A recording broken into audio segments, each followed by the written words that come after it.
Does anybody need a miracle? We're going to find out how to get one this morning.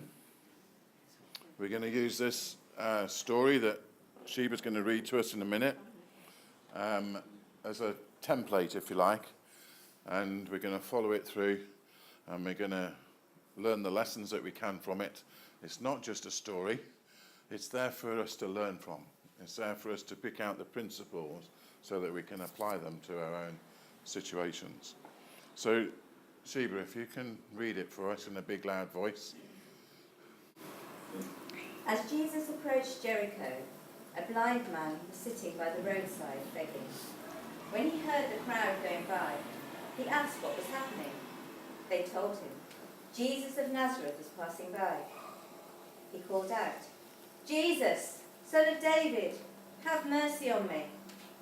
Those who led the way rebuked him and told him to be quiet. But he shouted all the more, Son of David, have mercy on me. Jesus stopped and ordered the man to be brought to him. When he came near, Jesus asked him, What do you want me to do for you? Lord, I want to see, he replied. Jesus said to him, Receive your sight. Your faith has healed you. Immediately he received his sight and followed Jesus, praising God. When all the people saw it, they also praised God. Excellent. I'm sure this is a fairly familiar story with most of you. The story of Jesus and the healing of the blind man. Now, it says as Jesus approached Jericho, a blind man was sitting by the roadside begging. It was just an ordinary day for him. It's kind of the same place that he was put nearly every day. And everybody in Jerusalem that came to Jerusalem would have gone past him and would have known him. All right? He's been there for years and years and years, same day, every day, doing exactly the same thing, asking for alms, begging.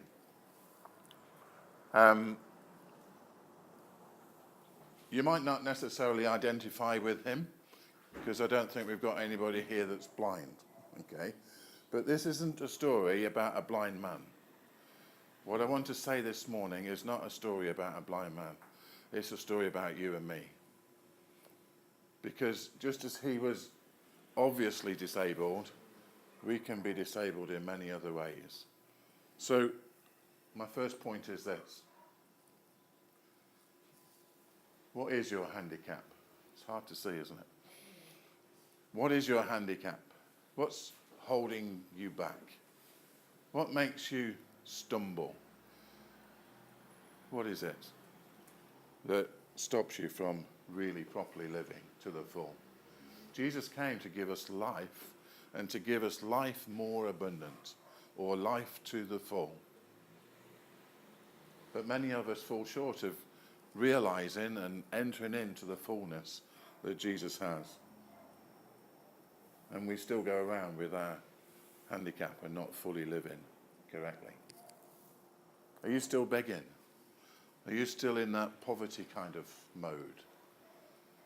You know, when we became Christians, we entered into the blessings of Abraham. We moved from here, out of the kingdom of darkness, into the kingdom of light, and that brought us into the blessing of Abraham. Do you remember what the blessing of Abraham is? One of them, anyway. It's that you will be the head and not the tail. What does that mean? It means you'll be the one making the decisions. You'll be the one calling the shots, as it were. You won't be the one just at the bottom that's just having to do what it was told and just wag the tail. It means you'll be the boss and not the employee. Maybe. There's other applications of it.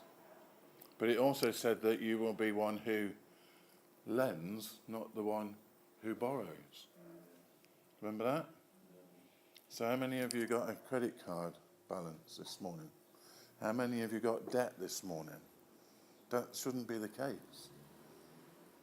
You know, we're all guilty of it. Fortunately, I've just paid mine off, so I can say that.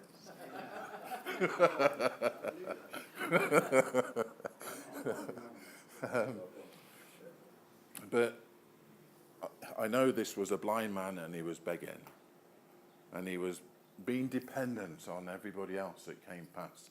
It was the only way he could survive in those days. There was no such thing as social security, no such thing as income support. It was the only way he could survive, was to sit there in the heat of the day and just ask for money as people went by. So what is your handicap? What is stopping you?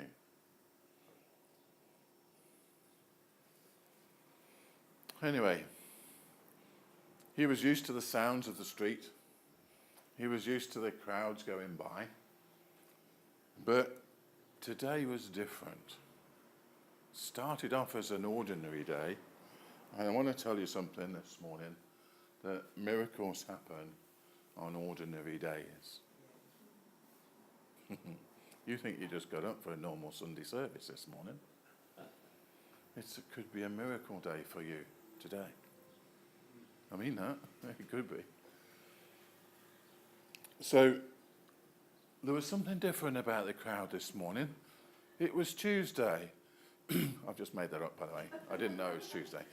And yeah, it's normally a market day on Tuesday, and there's usually quite a few people that come through, but today's different. There's a buzz in the air, and there's more people around. And he says, and he shouts to one of them. He says, "Hey, what's going on?" A few of them just ignored him and just carried on. But one of them eventually tells him. What does he tell him?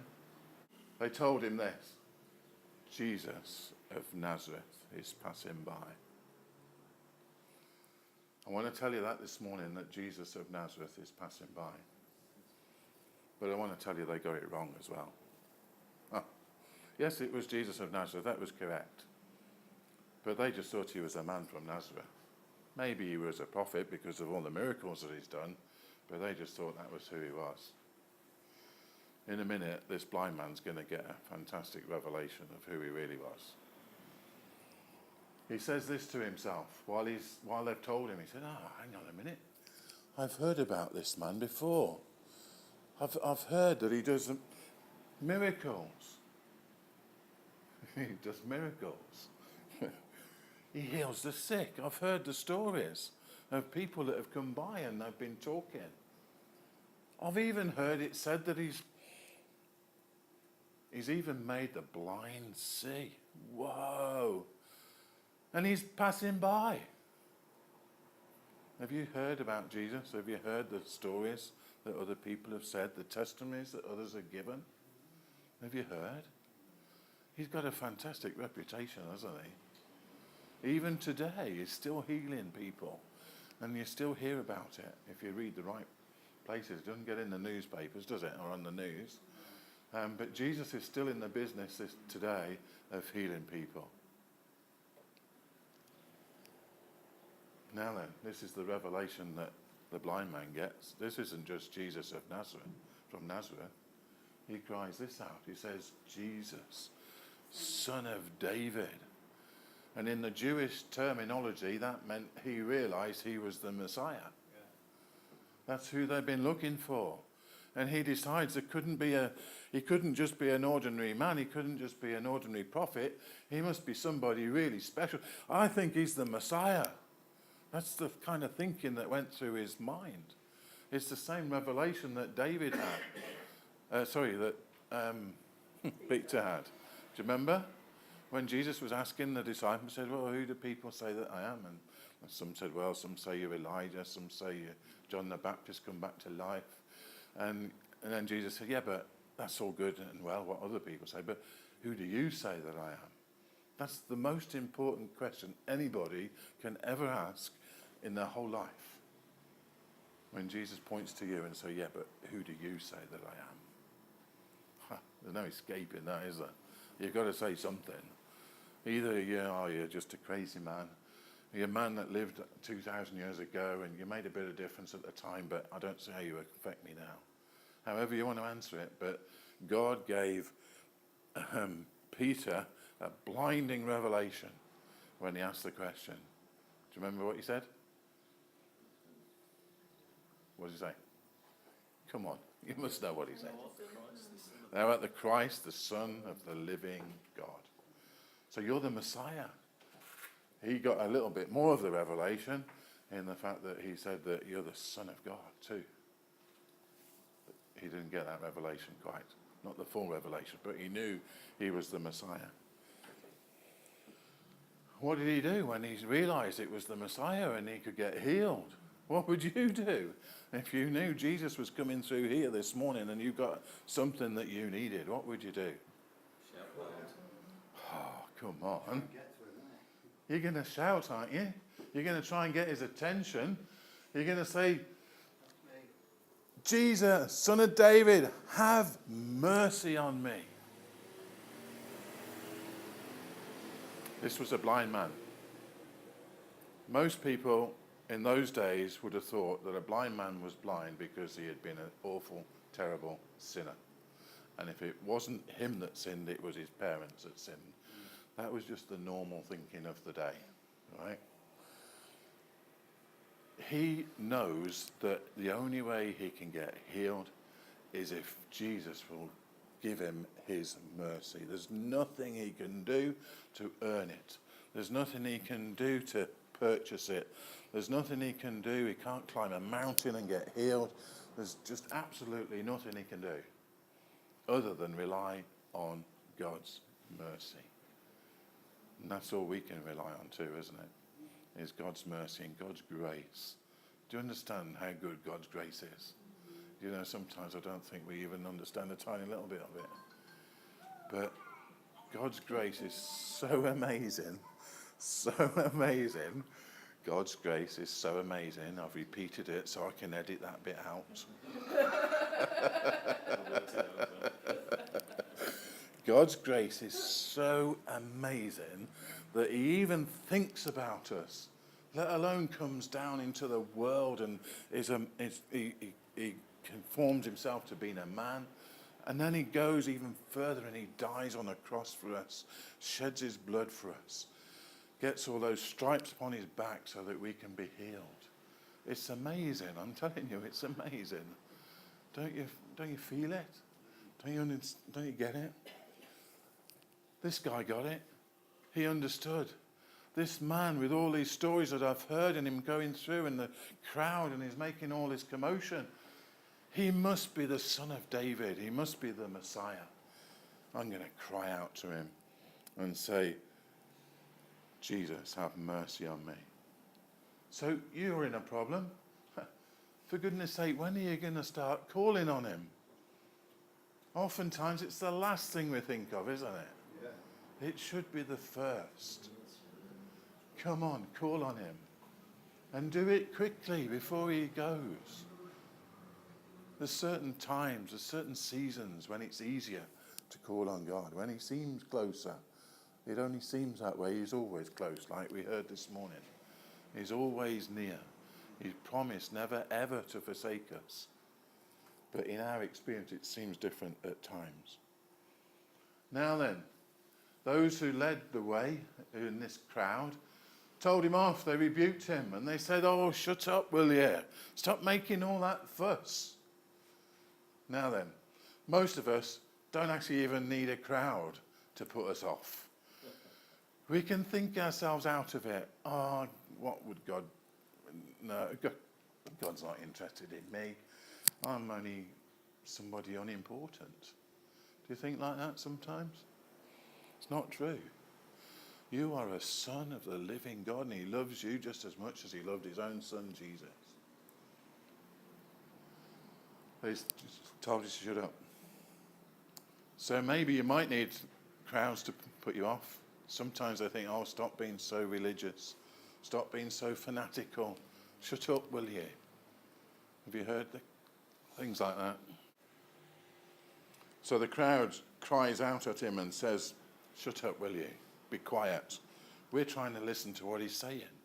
We're more important than you. That's what the crowd is saying. And you're just a mere beggar. Shut up. Now then, it says, but what did he do? What do you do when, people tell you, oh, look, healing isn't for today. Don't be silly. You can't think that anymore. Do people put you off in that way? They do, don't they? What did he do? He wasn't going to be put off no matter what. He starts shouting even louder.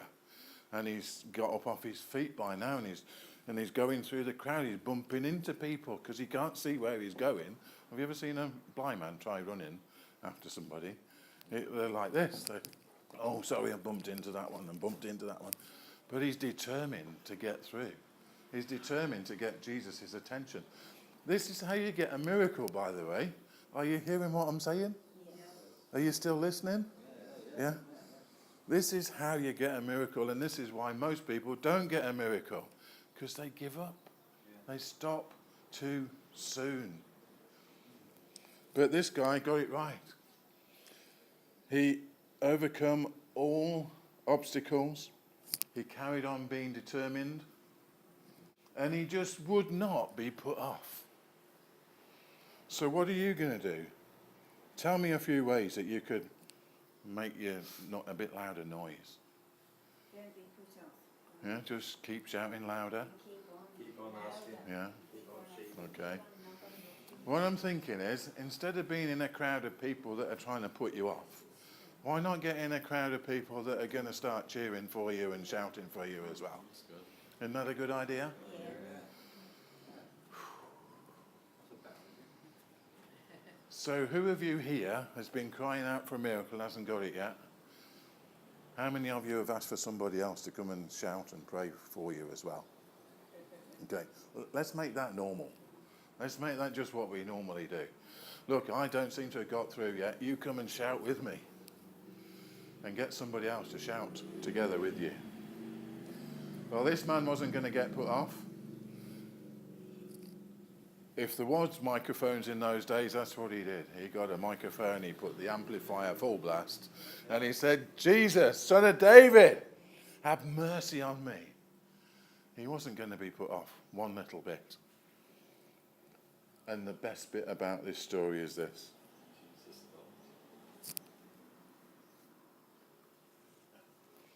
Jesus stopped. Jesus stopped.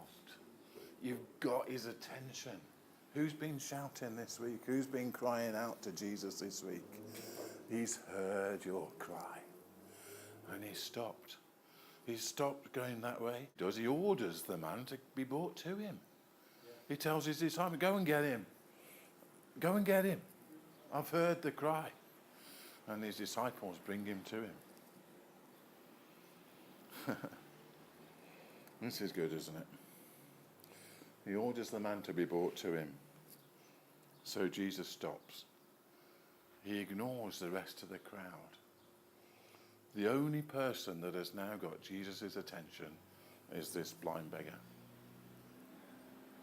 And if we keep crying out, we'll be the only one that's got Jesus' attention. That might not be theologically correct. But in your experience it is. That's right. Very good, John. Yeah. So what happens? Oh, look, this is another one. Jesus not only stops, he comes near. The man comes near. And Jesus asks him. Can you believe what he asks him? What do you want to believe? That's what I like to do. I find this such a puzzle. Why did he ask him? Well, the only thing that I can come up with, this whole world and universe was created by what? Words. And somehow or other, words are important. All right? Jesus turns round to him and he's looking at him. And he's the only person that Jesus is talking to now. And he's saying, what is it you want me to do for you? And what does the blind man say? He says, Lord, I want to see. What is it you're asking God for? What is it you're calling out for? Tell him exactly what it is. Tell him exactly, precisely, exactly what you want, and make your request known, because he's about to give it to you. what you want. Jesus said to him, coming closer to him still, he said, laying hands on him, he said, receive your sight, for your faith has made you whole. What was his faith? How was his faith expressed? His faith was expressed in the shout, in the noise, in the saying, Jesus, Son of David, have mercy on me. Faith isn't passive. Faith is always active. You've got to do something, even if it's only crying out. And Jesus hears the cry, and he comes and he heals him. And he says, receive your sight, your faith has healed you. Take it, it's for you. Here it is. Your faith has healed you. What happens? It says immediately. I like that word. I like that word, immediately. How quickly does immediately happen? Is it straight away? Is it, look, don't worry, dear, go away. You might be healed in about a week. Is that what it is? No. Immediately is immediately. That means straight away. In front of everybody. In front of the crowd. In front of all the people that knew him. Remember, the whole town knew him. They recognised him. They passed him by every day. Jesus knows how to get the attention of a town. And he heals him, and he says immediately he received his sight and follows Jesus, becomes a disciple of Jesus, and he goes praising God. He says, I can see. Wow, he says, this is amazing. Is this what the world looks like? I've forgotten. and he carries on to follow him. Isn't that what we're meant to do when Jesus brings all these healings and all these benefits into our lives? We're meant to follow him, aren't we? We're meant to be his disciples and continue following him. This is what it says of Jesus. Jesus read this himself, didn't he, in the synagogue? He said, the Spirit of the Lord is on me, because he has anointed me to proclaim good news to the poor. He has sent me to proclaim freedom for the prisoners and recovery of sight for the blind, to set the oppressed free, and to proclaim the year of the Lord's favour. Jesus is here this morning still. He's still being anointed to set you free. He's still being anointed to set the blind to see. He's still here to proclaim the year of the Lord's favour. Do you know what the year of the Lord's favour is? It's Jubilee. Do you know what happened in Jubilee? Every debt was paid. All of you that put your hand up this morning and said you're in debt, Jesus is the one who will pay those debts for you. He will cancel them one way or another. He's got all sorts of ways of doing it. And he's not short of a penny or two. This is God, the maker of heaven and earth that we're talking about. And he's your Father. You're his son. You belong to him. And these are the things that you should expect from him when you call out to him and you say, Lord, have mercy on me. And then he asks you, what is it you want? And tell him.